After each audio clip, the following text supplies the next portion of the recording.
Gonna do a real quick one today, guys. So I got a Corvette. You guys are looking at her. Went and looked at a stablemate for her, possibly. There's a pile of white C4s for sale for some reason locally. I'm kind of hung up on what I want to do here. I really don't want something that's going to be a major project. Now, with me, I do have a Camaro motor in this car, but the car I went to look at, it was, the price is almost there. The kid's worthy, or, not worthy, but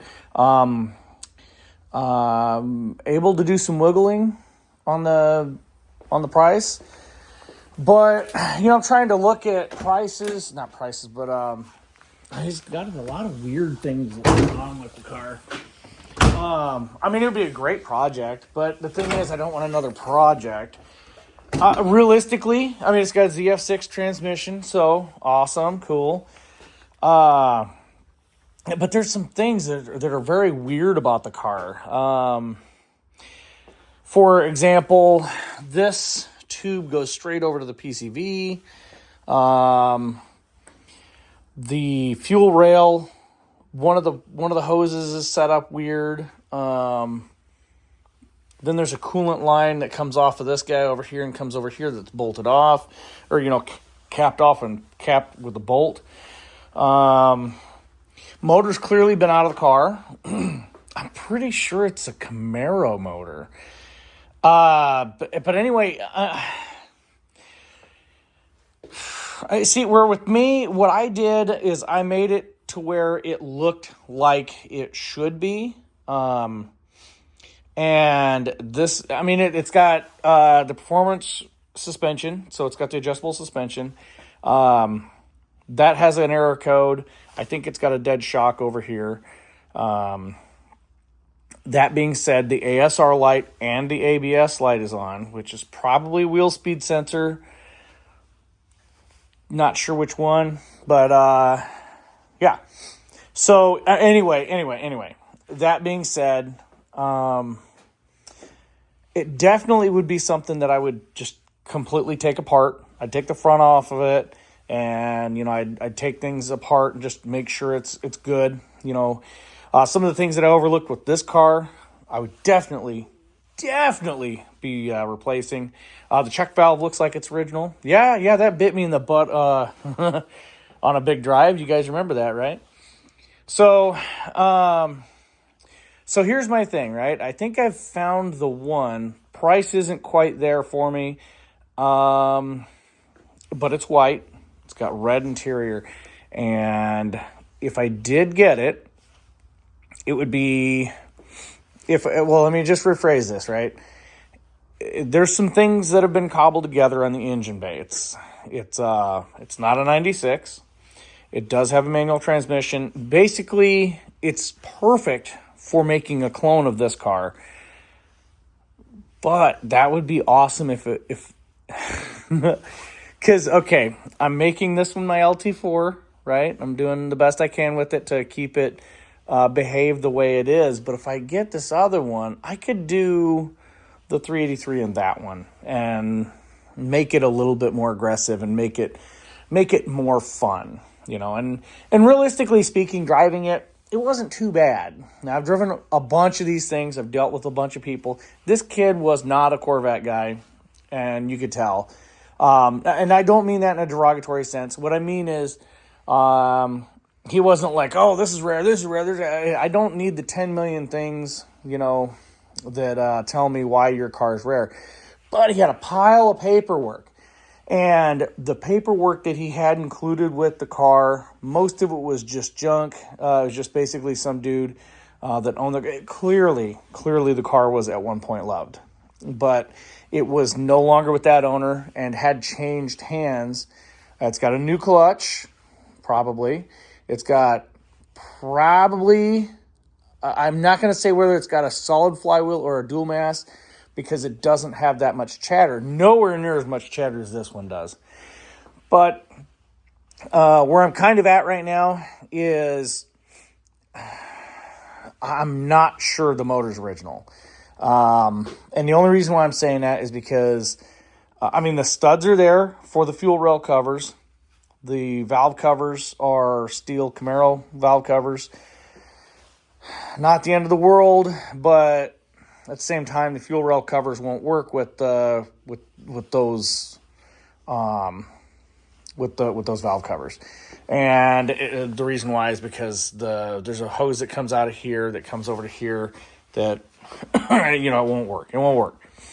So it could, I suppose it could, but the hose would be out and around because you got the hole over here and it comes down, whereas on the Corvette it comes off the side and comes in underneath. It's that hard plastic tube under the fuel rail or the rail covers. That being said, everything looks like it's been done a while ago. It does have an aftermarket fan relay, I guess. It's tied into the mass airflow sensor wiring, or the temperature sensor over there. But I don't know. I might get it. I'm just not sure. I've got another one I got to look at tonight or tomorrow night, and I'm gonna make my decision then.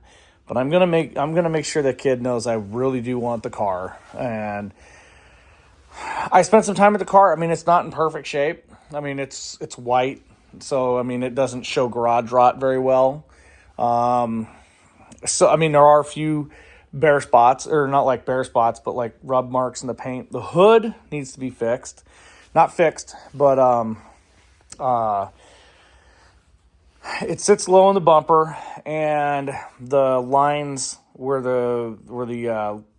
it comes around the door panel are not right. There's some odds and ends that are needing to be replaced. Wiring needs to be fixed on the grommets and stuff. It would be a good one to fix up and make look whole, right? So, the valve covers, the original valve covers do come with the car, so it's not the end of the world. But at the end of the day, I'm like, oh. So I drive it, and the ASR light and the ABS light both come on, and the the light for the active stability control light was on. So it had at 1.4 check lights. Run okay. I could use a tune-up. Definitely could use a tune-up. The OptiSpark looked like it hadn't been touched in a while. So I know that there was an OptiSpark or a distributor cap on one of the receipts that I found in the pile.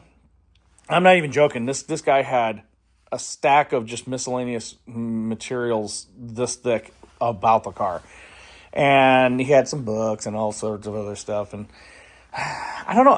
The car itself looks good. The interiors, it's set up like mine. It's got the sport seats. It's not worth what he's asking. I know what I'm going to offer him.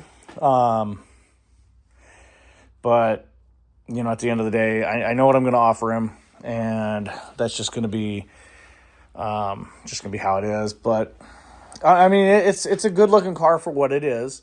It would definitely be. It's definitely been driven in the winter. All the bolts have rust on them. The mounts here and some of the bits on the frame have rust on it. So I know it's been driven in the winter. It would be an overall general beater until I got this done, and then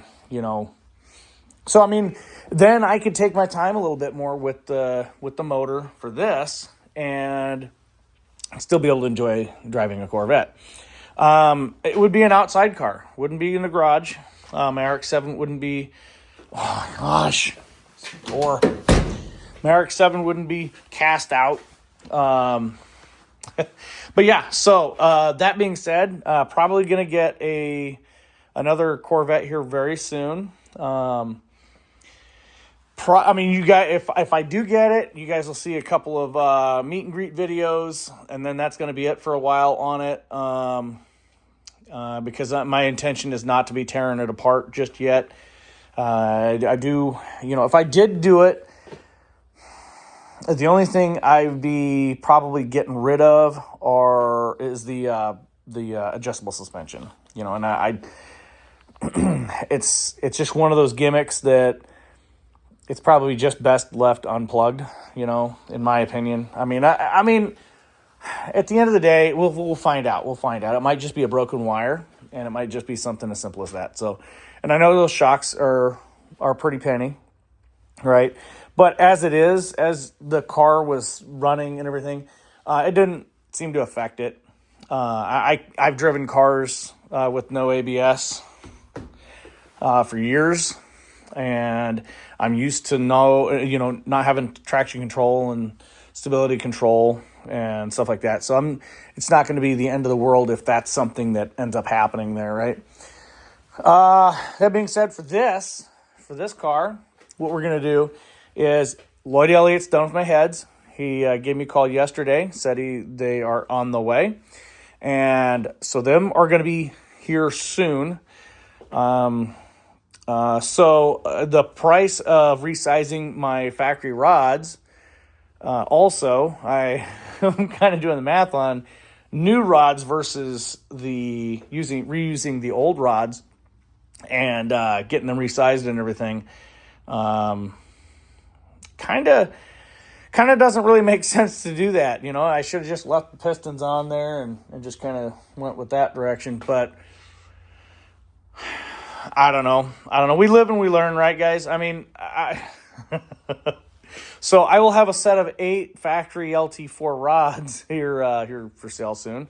Let's see here. So I'm going to go with forged pistons. Forged pistons is the name of the game there. Got my cam figured out.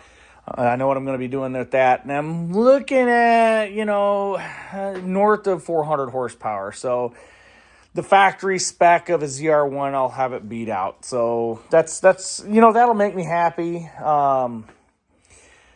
I know it's no 500 horsepower from a 383, but then again, I have to feed that 383. And by the time I get to the point where I'm feeding the 383 comfortably, it makes it undrivable for what I want the car to be. So, yeah, so it is what it is. It's just one of them things that it's just a fact of life. We're all young and dumb. And the thing is, I don't want to be sitting here at a gas station trying to pull up to a pump and this thing going, brum, brum, brum, brum. I mean, it sounds cool on a racetrack. It does not sound cool when you're trying to pull up to a gas pump or you're driving in town in traffic. It makes you look like an idiot, right? And I'm not saying you look like an idiot. I am. But no, seriously though. I mean, I don't know. So what we're doing, Lloyd Elliot heads are coming to me. My LE2 LT4 heads are coming back to me. Believe it or not, you guys are gonna love this. All you did was took 2,000ths off to straighten them up. So they were pretty much clean. They were very, very nice, straight. In spite of the fact that they were the head gasket blew. So it's just one of those things where you're fearing the worst, you're dreading the worst. I was worried that one of them may have had a crack or something, and turns out that wasn't the case. So Lloyd Elliot was able to take care of me in that regard. I cannot wait to see the heads. They're going to be awesome. And you guys are going to see them. I'm going to show them to you. You guys are going to love them. They're going to be beautiful. It's going to be great. And, that is what it is. So anyway, so if I get this other car, you guys are going to be seeing it here before long. This is actually, honestly, the closest I've come to finding a car that is pretty close to what I want. There's weird things that are wrong with it that I can fix pretty easily. They're not cheap, but, the parking brake handle, me and him had to take the parking brake and release it because I set the parking brake. Well, you can't set the parking brake on it because the handle mechanism itself is messed up. And to be quite honest, after talking to this kid, whoever sold him the car didn't give him the full disclosure on the car. I think they kind of were blowing some smoke up his rear end. And, I'm not saying I'm going to be offering him money enough to compensate him for his folly of any kind. I feel like the kid's being pretty honest with me. I mean, he's telling me things that, he's like, did you feel the chatter when it got put in reverse? It's something I can't figure out, and nobody just disclosed that, unless, hey, you experienced it.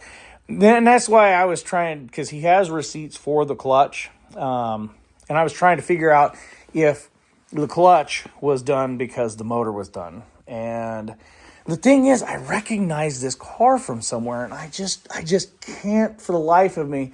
I gotta dig through like all my old sales, because I keep track of all these cars that are getting sold.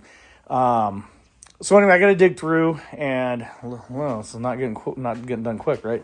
So anyway, I gotta dig through my my saved files.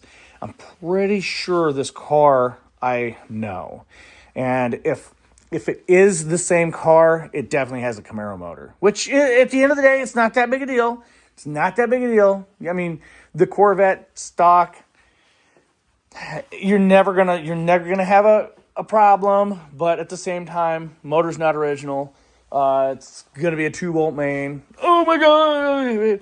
Anyway, at the end of the day there, what I will be doing at that point is I will be offering the kid just enough to recoup a little bit what he lost, and keep myself way above water, so when I do start fixing it and making things right, that just like with this, I mean the motor that's just an out there thing that once the motor's done, I'm underwater with the car as far as what I bought it for and what I could get out of it, right? So once the motor's done, I'm beyond the break-even point. So as far as this car, I'm not going to put money into it until I start making money with it. You know what I'm saying? So a lot of the videos that I'm wanting to do, I'm not going to be taking it apart enough to where it's undrivable. So if I'm going to do a video, I'm going to show you guys how to do things with it. I'm not going to really show you, but it's going to be a pretty good tutorial. This is what I did, right? That sort of thing. So anyway, so I'm excited. This is the first one I've looked at that actually really fits the bill. I was going to get an automatic because, let's face it, if it's going to be a chase car for this car, then I kind of want whoever's driving behind me or beside me to be able to drive the car without, kind of focus on driving, focus on keeping them near me and not have to worry about shifting. But at the end of the day, I can do that stuff. I'm sure whoever I get to train to drive the other car to, basically the other car is going to have cameras stuck to it, and this is going to be the star of the show. And anyway, wherever I go, the other one's going to come with. Okay, so that's just it. So anyway, so what do you guys think? Kind of sounds a little wacky, but at the end of the day, I'm going to have a car that's specifically bought that way this can be filmed, I guess. And a lot of the things that I already did on this car, I'll be doing on that car, and I'll be showing you guys stuff. And as the channel gets bigger, you guys will, you guys can already contribute to the channel if you want, but, when I start getting content out there that's a little bit more in-depth, then you guys can follow along and contribute a little bit here and there, if you guys feel like my content's worth it. But anyway, I'm just really excited, guys. I know you guys are excited too, because every time you see stuff pop up on my channel, it's going to be pretty much usually going to be C4 related. I know that some of the other stuff that I put up that's not C4 related does get traction as well, but I'm focused on the C4 stuff, and I know you guys like to see it. And 20 minutes in almost, so I'm going to wrap this up, guys. Thank you guys for putting up with me. So I got a Corvette. Leave a question or comment in the comment section below. Reach out to me. Let me know what you guys think. What kind of videos do you want to see from the Corvette community, or to be put into the Corvette community. And if you have any questions for me or about the car, feel free. I'm actually making a website. It's kind of a scrapbook of the car. And I'll be posting that here soon. Anyway, guys, so I got a Corvette. You're looking at it. Thanks for watching. I'll catch you in the next one.